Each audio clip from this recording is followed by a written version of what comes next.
अस्सलाम वालेकुम। रमज़ान मुबारक आप सबको। Welcome to my another mini vlog.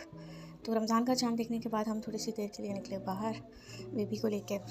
तो बस रमज़ान की तैयारियां और ये सब चीज़ें तो हम सभी कर रहे होते हैं, लेकिन कभी कभार कुछ इस तरह की चीज़ें होती हैं, मुझे ऐसा जैसा कि लग रहा है कि ये रमज़ान कुछ मुख्तलिफ सा लग रहा है, थोड़ा सा मुख्तलिफ होगा।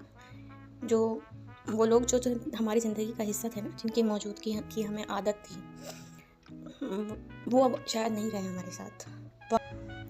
वक्त आगे बढ़ता जा रहा है, हम मुस्कुरा भी लेते हैं, मगर कुछ रमज़ान हमेशा याद दिलाते रहते हैं कि जो चले गए हैं वो ज़िंदगी से नहीं गए, बस हमारी पहुंच से दूर हो गए।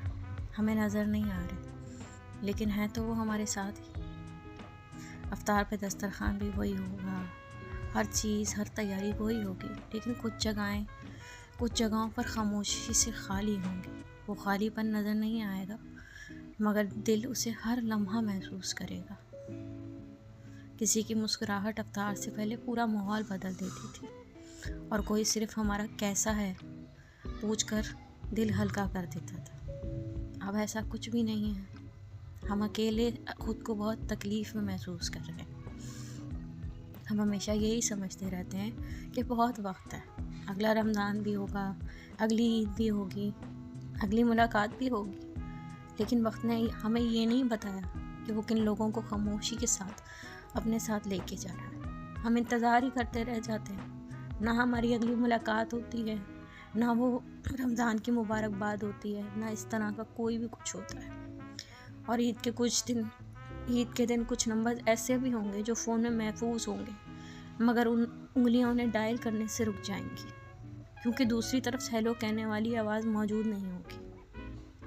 अब रमज़ान की दुआओं में नाम कम होते जा रहे हैं। मस्जिद के सहन में नज़रें खुद ब खुद उन्हें ढूंढती हैं जो अब वहाँ नहीं हैं। सहरी के बाद जागते हुए कुछ यादें नींद से पहले आ बैठती हैं, हमें सोने नहीं देती, याद दिलवाती हैं कि कुछ लोग थे हमारे साथ जो हमारे लिए बहुत ज़रूरी थे, जिनकी दुआएं हमारे लिए बहुत ज़रूरी थी, जो हमारे लिए बहुत इम्पोर्टेंट सकते थे।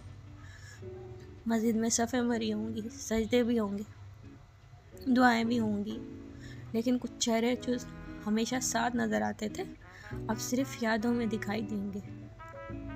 आज समझ आता है कुछ लोग सिर्फ लोग नहीं होते, वो सुकून होते हैं। कुछ आवाज़ें बैकग्राउंड नहीं होती, वो असली मंजर थी।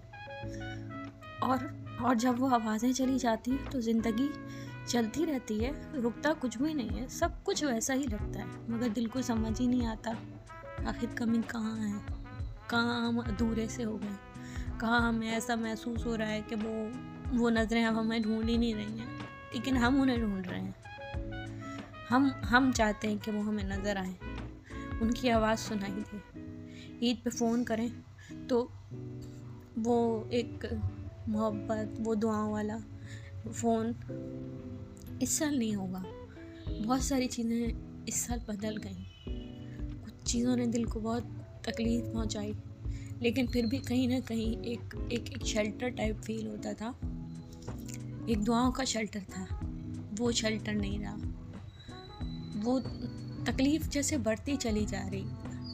मुझे आज तक भी ना बहुत सारी चीज़ों के बाद बहुत सारे लोग तकलीफ़ देते हैं, बहुत सारे लोगों की बातें दिल दुखाती हैं, लेकिन बहुत सारी दुआएं हुआ करती थी। इस साल वो दुआएं देने वाला इंसान चला गया।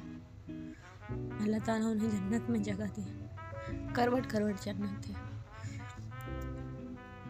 बस तकलीफ़ है, और लेकिन हम अपनी ज़िंदगी में अपने बच्चों के साथ खुश रहते हैं, क्योंकि मरने वालों के साथ मर नहीं सकते, लेकिन उन्हें याद हमेशा रखते हैं। और बस यादें तो ऐसी होती हैं ना कि हम भूल ही नहीं पाते। हमें तो एक मिनट पे याद आती है, अफ्तार से लेकर सहरी से लेकर, क्योंकि जो बचपन होता है ना, बचपन की हर एक याद उन लोगों से जुड़ी हुई होती है, उन अपनों से जुड़ी हुई होती है। हम उन्हें भूल ही नहीं सकते, कैसे भूल जाएं। लोगों को लगता है किसी का कोई चला जाता है तो बहुत इजी होता है कि आप मूव ऑन कर जाते हैं। नहीं, हम मूव ऑन नहीं करते। हम एक अपने आप को एक दिखा रहे होते हैं कि हम हर चीज़ में बिज़ी हैं, मसरूफ़ हैं, और हमें किसी चीज़ से शायद फ़र्क नहीं पड़ रहा, लेकिन हमें फ़र्क पड़ता है, हमें फ़र्क पड़ता है। बस आज थोड़ा सा दिल उदास था। सबको रमज़ान मुबारक। सब अपनी अपनी सब दुआओं में याद रखें। अल्लाह हाफ़िज़। अपना बहुत ख्याल रखें। Thank you so much.